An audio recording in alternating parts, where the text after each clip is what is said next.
Quero convidar você a abrir a sua Bíblia no livro de Juízes, capítulo 13, para que nós possamos pensar sobre uma palavrinha que muitas vezes nós não entendemos ela por completo, ou talvez não vivamos ela como ela deveria ser vivida.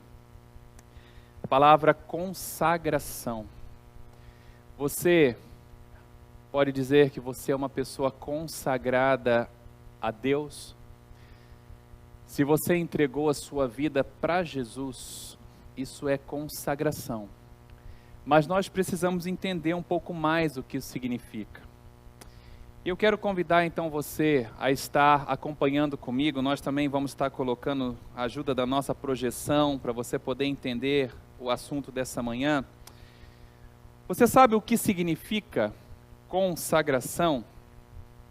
O que implica ser uma pessoa consagrada?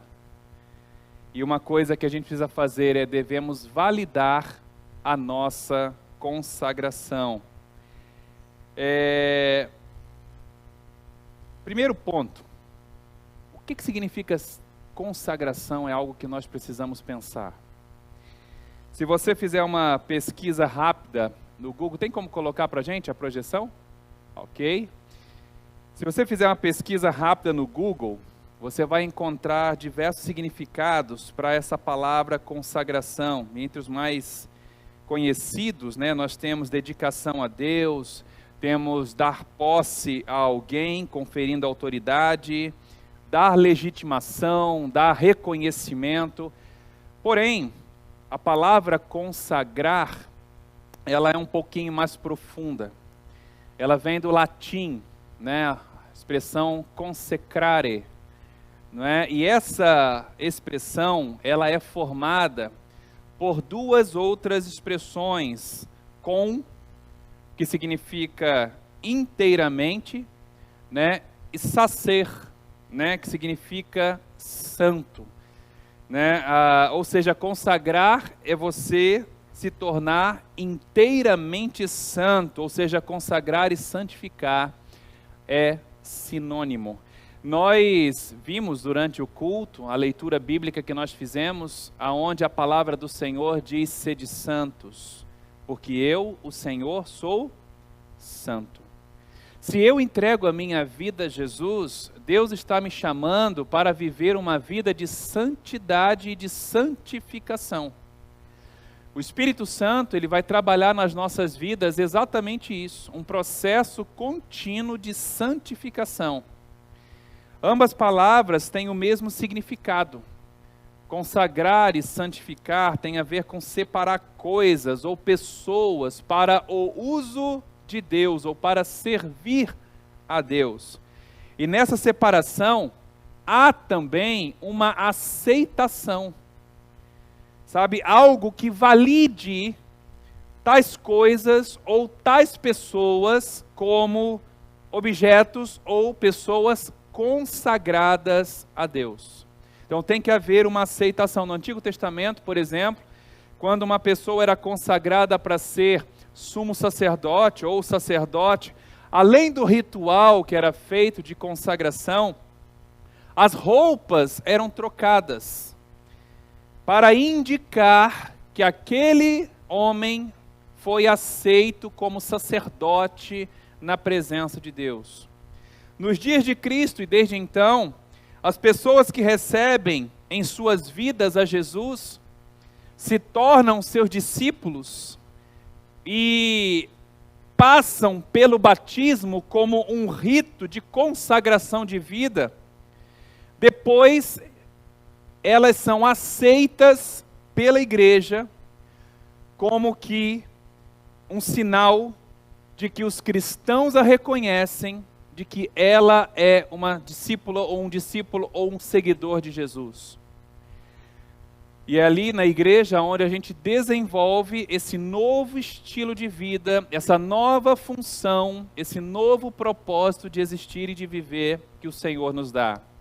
O batismo inicia a nossa consagração e depois a igreja recebe como membro aquele que agora está sendo declarado pela comunidade como um seguidor de Jesus.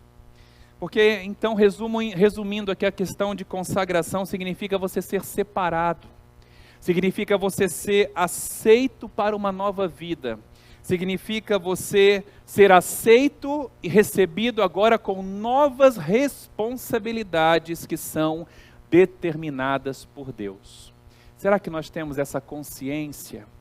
Será que nós temos entendido isso, que eu sou chamado a viver uma nova responsabilidade, que eu fui separado para uma nova vida, que eu fui separado para um viver santificado na presença de Deus? Quero convidar então você a ler comigo o livro de Juízes, capítulo 13, os versos de 1 a 5, onde nós vamos utilizar aqui esse texto como uma ideia das implicações de ser uma pessoa consagrada, né? O que implica ser uma pessoa consagrada? É o segundo ponto que eu quero abordar com você nessa manhã. A Bíblia diz assim, no livro de Juízes 13, versos de 1 a 5.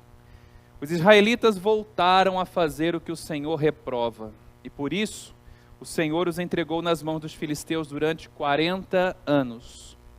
Certo homem de Zorá, chamado Manoá, do clã da tribo de Dan, tinha mulher estéril. Certo dia, o anjo do Senhor apareceu a ela e lhe disse: você é estéril, não tem filhos, mas engravidará, e dará à luz um filho. Todavia, tenha cuidado, não beba vinho, nem outra bebida fermentada, e não coma nada impuro. E não se passará navalha na cabeça do filho que você vai ter, porque o menino será nazireu, consagrado a Deus desde o nascimento. Ele iniciará a libertação de Israel das mãos dos filisteus. Vamos orar? Senhor Deus, nós agradecemos o Senhor pela manhã de domingo que o Senhor nos permite realizar esta celebração, este culto em adoração ao Teu nome. Te agradecemos, ó Deus, pela Tua palavra, que ela é viva, eficaz, e ela nos ajuda a compreender Tua vontade, nos dá direção, ilumina nosso caminho. Nesse momento consagramos, ó Deus, esta mensagem, esse momento, ó Deus, aqui de adoração a Ti, e pedimos que o Senhor revele ao nosso coração o que nós precisamos entender, o que nós precisamos ouvir, deixando que o Seu Espírito fale mais alto em nossas vidas, Pai. Não a minha vontade, ó Deus, mas a Tua vontade. É exatamente isso que nós queremos para nós nessa manhã. Em nome de Jesus. Amém. O que implica ser uma pessoa consagrada? Temos pelo menos 3 coisas que eu queria observar nesse texto aqui com vocês, para que vocês pudessem entender um pouquinho. Primeira coisa, está nos versos 1 e no verso 5. O texto bíblico narra a história aqui de Juízes, em que os israelitas, eles fizeram aquilo que o Senhor reprova, novamente. E por estarem andando de forma errada, de forma negligente diante de Deus, a Bíblia diz que eles novamente foram escravizados. Foram escravizados pelos filisteus, começaram a sofrer, durante 40 anos os filisteus os oprimiram. E a Bíblia diz, no verso 5 então, que Deus, Ele daria uma solução, uma criança nasceria, e essa criança libertaria Israel das mãos dos filisteus. Então a primeira coisa que a gente precisa entender é que uma pessoa consagrada segue a um propósito.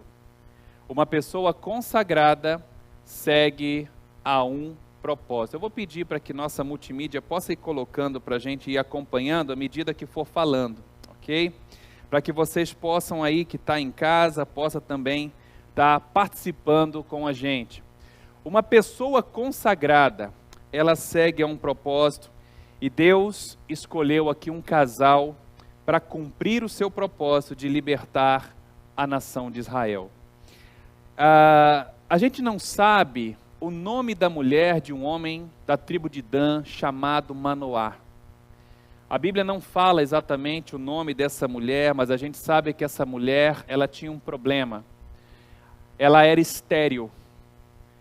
Ela não podia gerar filhos. Mas Deus se revela por meio de um anjo que é o seu mensageiro. Esse anjo vai até a região onde ela estava e anuncia que ela ficaria grávida. E ela daria à luz a um menino que libertaria Israel das mãos dos filisteus.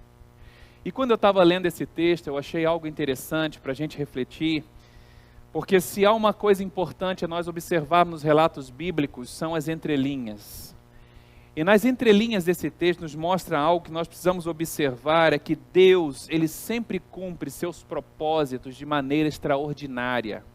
E quando eu falo de maneira extraordinária, eu não estou querendo falar aqui de maneira impressionante, mas de maneira extraordinária. O que significa isso? Fora dos processos lógicos que muitas vezes nós queremos implantar, que nós queremos viver. Ele não segue a lógica, a matemática, a ciência humana. Sabe, exatamente para que ninguém pense que não foi Deus quem fez.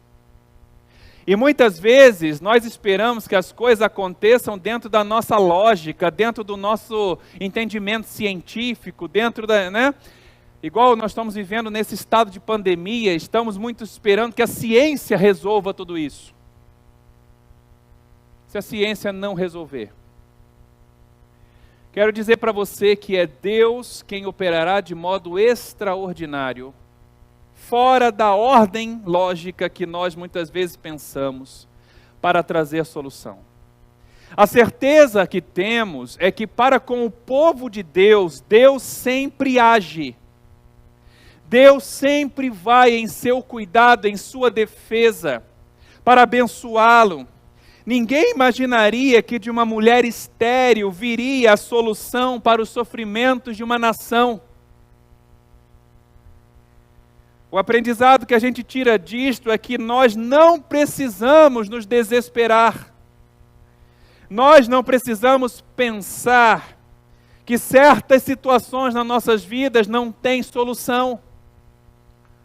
Porque se é de Deus que você está falando, se é com Deus que você anda, você precisa crer que Deus é aquele que opera de modo extraordinário. E não de acordo com o seu entendimento lógico das coisas.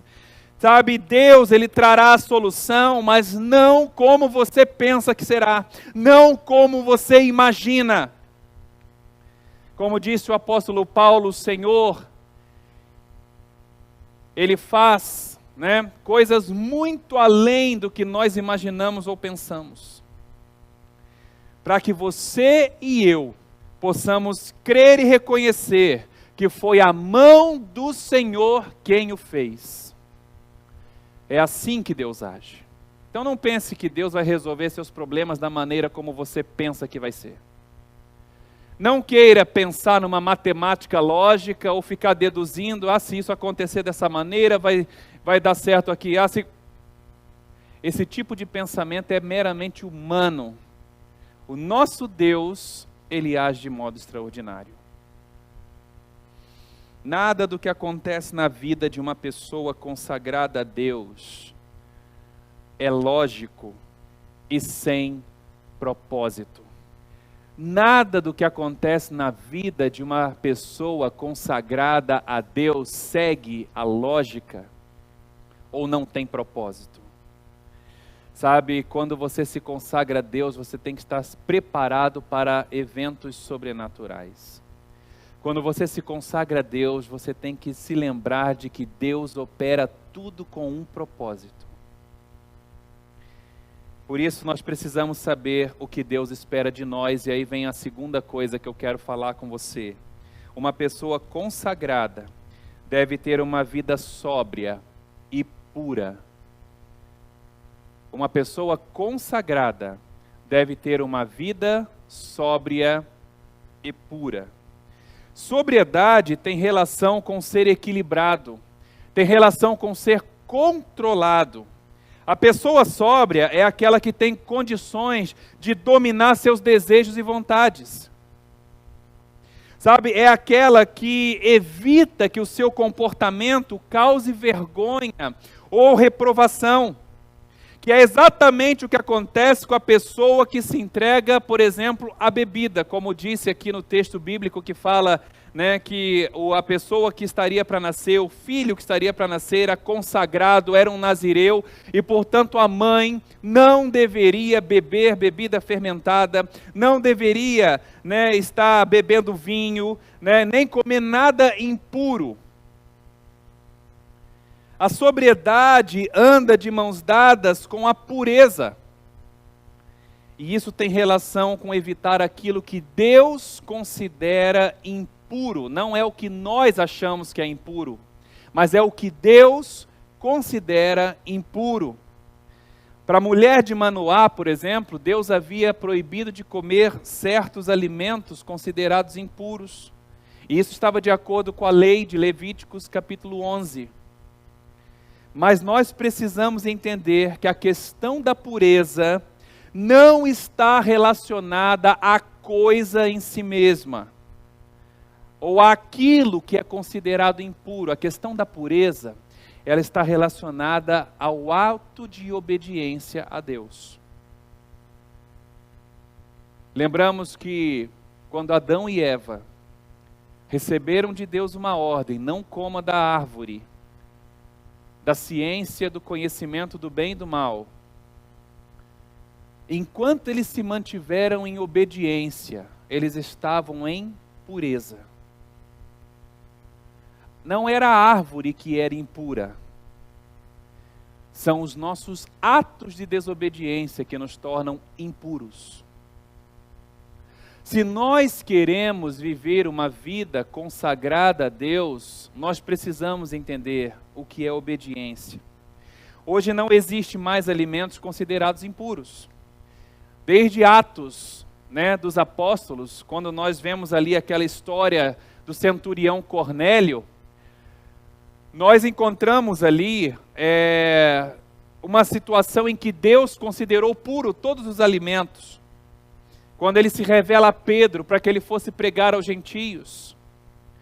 Ou seja, as leis rituais ordenadas por Moisés no Antigo Testamento deram lugar aos mandamentos de Jesus Cristo, que confirmou apenas as leis morais. E isso tem a ver com conduta e com o nosso comportamento, ou comportamento humano.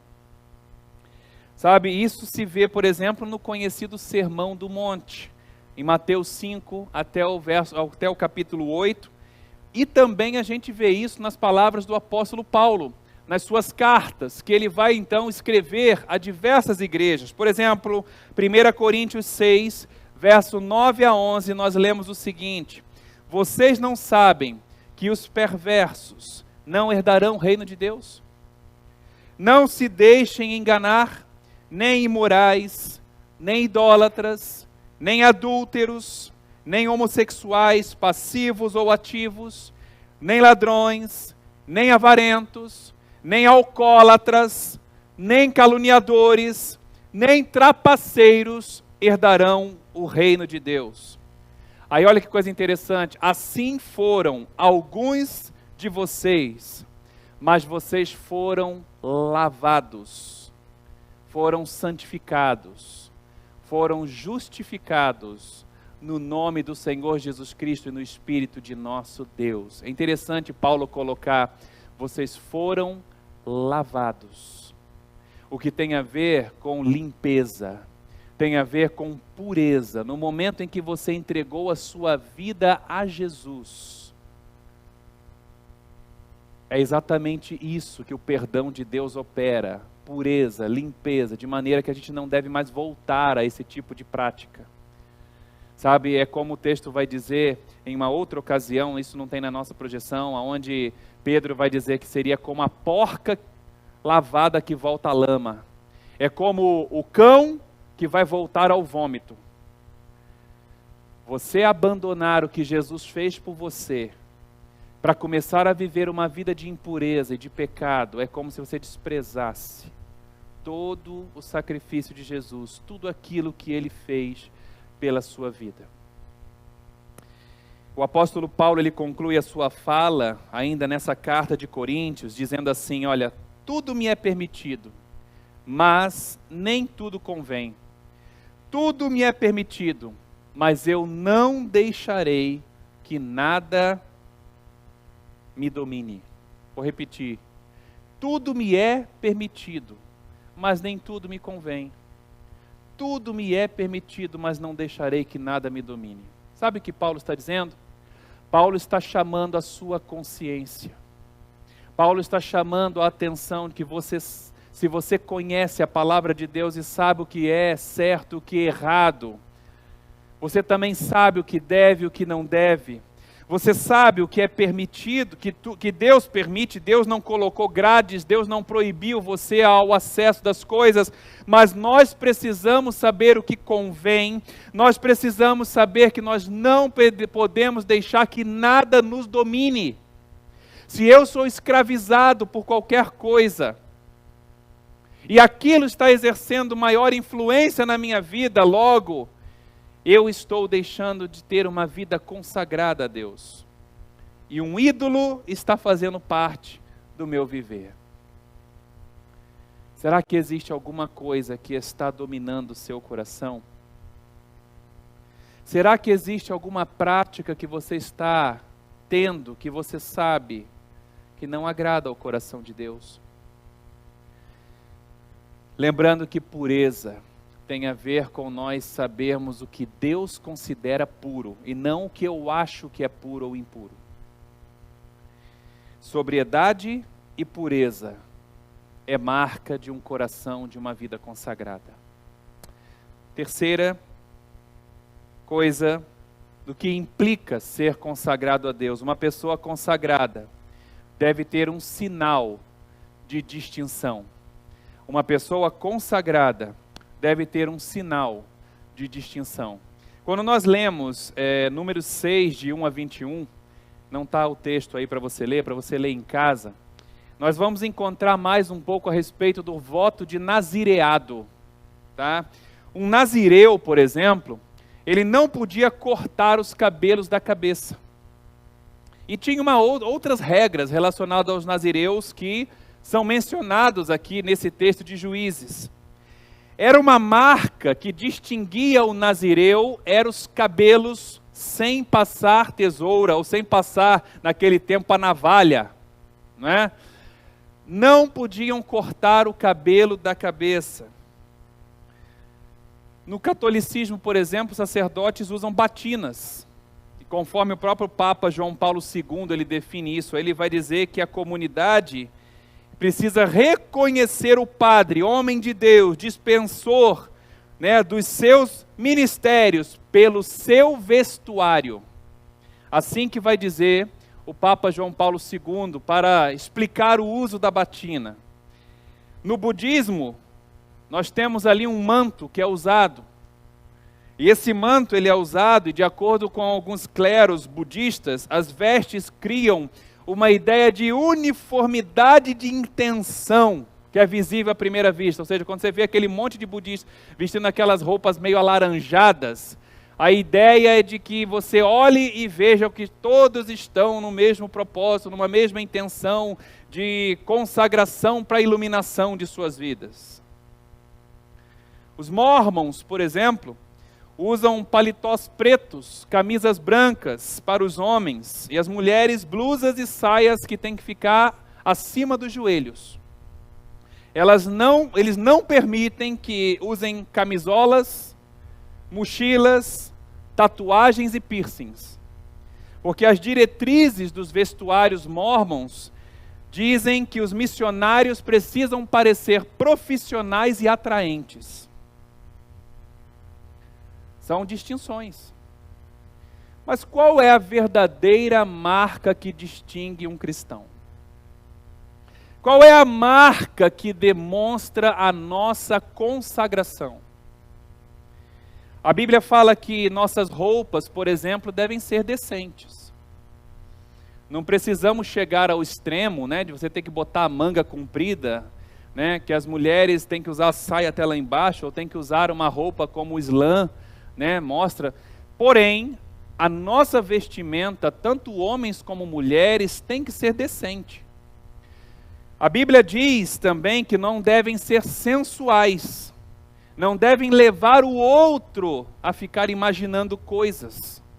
Nós temos que transmitir pureza nas nossas vestes também.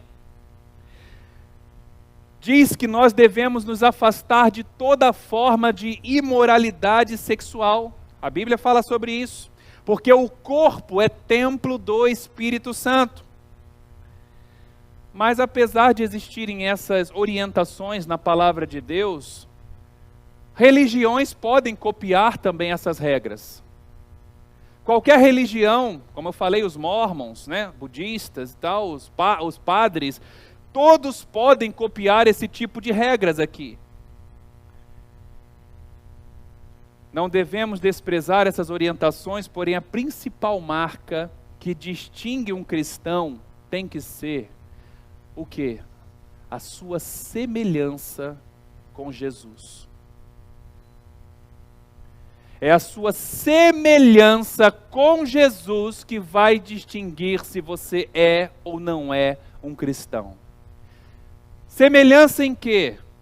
Primeiro, amar o Senhor teu Deus de todo o teu coração,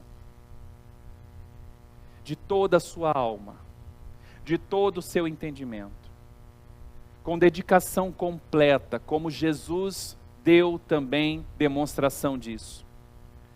Segundo, amar ao seu próximo como a você mesmo. Precisamos parar de pensar demais em nós mesmos e começar a pensar mais no outro. Como Jesus também, ele devotou a sua vida pelas pessoas. Ele amou incondicionalmente. E mesmo quando estava na cruz, ali sendo acusado, sendo desafiado, sendo, humilhado, ele olhou para elas e disse: Pai, perdoa-lhes porque não sabem o que fazem. Porque o amor também requer libertação. Você se libertar de mágoas, se libertar de prisões emocionais, entregar a Deus aqueles que agem maldosamente contra você. Ele é o vingador por você. A nossa vida tem que ser isenta de maldade. A vida de um cristão tem que ser isenta de maldade e de desejo de vingança. Isso não provém de Deus, é diabólico. Isso não é consagração de vida. Mas infelizmente a gente vê nas igrejas pessoas com corações endurecidos. Nós precisamos também seguir o exemplo de Jesus em obediência. E obediência, e não apenas uma obediência que é obedecer a sua palavra, mas também numa atitude de fé. Porque a palavra de Deus também nos traz promessas. E quando eu olho para as promessas de Deus, aquilo tem que encher meu coração, tem que motivar a minha vida, como Jesus também, ele ensinou seus discípulos a viverem. Quando, por exemplo, eles estão lá no meio do mar da Galileia, uma tempestade se levanta. A pergunta que Jesus fala para eles é: ainda vocês não têm fé? Homens de pequena fé? Por quê? Porque Jesus estava com eles. Porque aonde nós temos a presença de Jesus, nós também temos que lembrar que Deus nos garante segurança.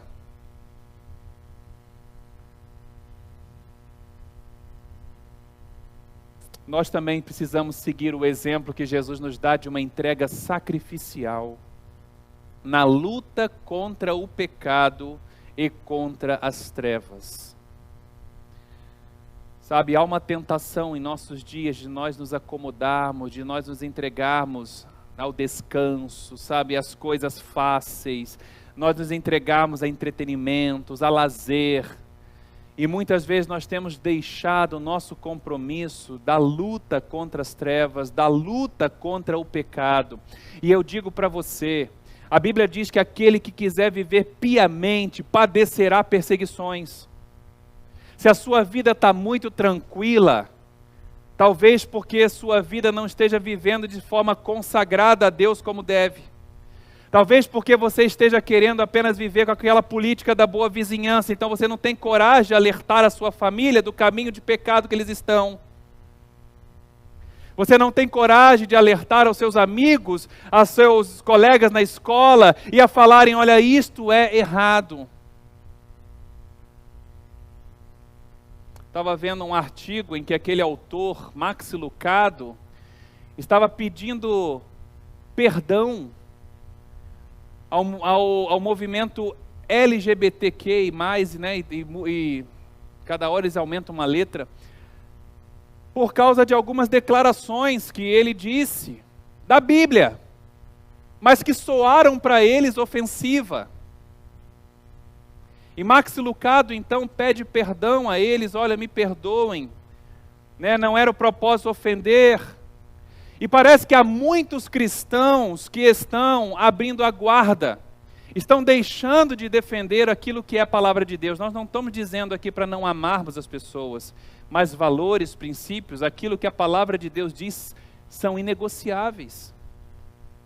Se eu sou de fato um cristão, eu sigo o que Deus determina, o que a palavra de Deus me orienta a viver e a ser. Por outro lado, estava vendo alguns exemplos, estava lendo sobre um testemunho de um pastor da Nigéria. Graças a Deus ele foi liberto. A Nigéria possui naquele país um dos grupos mais terríveis em termos de perseguição aos cristãos, chamado Boko Haram. São radicais islâmicos, são radicais que são contra a pregação cristã. E aquele pastor estava sendo ameaçado de morte, ele pediu ajuda, ele pediu que os irmãos orassem, ele pediu que o governo intervisse, sabe? Graças a Deus, nesse mês de fevereiro ele foi liberto. Mas foi preso por demonstração da sua fé. Foi preso por viver no meio de um país em perseguição, ele não tinha medo de ser quem ele era. Na China, falei no domingo passado, sobre a situação da pandemia, né? Falei sobre aquela questão de que de repente Deus permitiu que o vírus começasse ali para distrair um pouco o governo chinês, porque eles sabem que o movimento das igrejas na China está em ascensão, está crescendo, e o Partido Comunista Chinês tem medo. E eles até aumentaram a represália contra os chineses. Mas em artigo recente, em matéria agora no início de janeiro, estava vendo a missão Portas Abertas, estima que até 2030, a China terá mais de 300 milhões de cristãos, em meio a uma perseguição religiosa. E o governo chinês está preocupado com isso, porque eles sabem que se aumentar o número de cristãos, eles vão ter que dividir poder. E é por isso que eles aumentam a represália. Só que quanto mais se aperta uma igreja viva, mais ela esparrama. É pior que o coronavírus. O poder de Deus que opera em nós não nos permite parar. Sabe, o poder de Deus que opera em nós nos dá força para avançar em meia às lutas. E eu quero dizer para você, meu amado irmão, que você precisa consagrar a sua vida a Deus. Última coisa, precisamos validar a nossa consagração. É interessante, o verso 5 vai dizer assim: porque o menino será nazireu, consagrado a Deus desde o nascimento.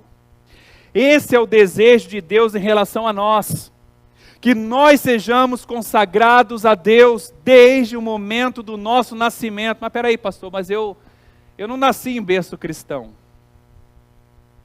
Só que a Bíblia nos diz que o nosso nascimento acontece no momento em que eu recebo a Jesus em minha vida. Jesus disse a Nicodemos: ninguém pode ver o reino de Deus se não nascer de novo. João 3,3. Você pode não ter nascido em berço cristão, mas no momento em que você entregou a sua vida a Jesus, você nasceu. Você renasceu.